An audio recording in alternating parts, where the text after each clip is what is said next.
Hallo und herzlich willkommen zu einer weiteren Folge der Mood Media Film School. Heute erkläre ich euch den Begriff Foley.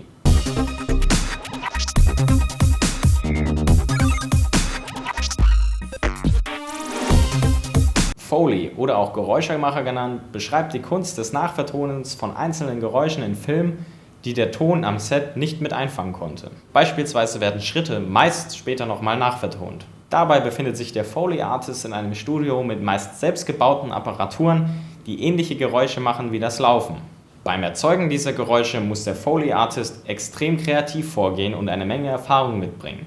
Kopfschüsse zum Beispiel können mit einem Salatkopf nachgeahmt werden. Das war's schon wieder von der Mood Media Film School für heute. Ich hoffe, wir sehen uns das nächste Mal wieder. Das war's. Tschüss. Schaltet ab.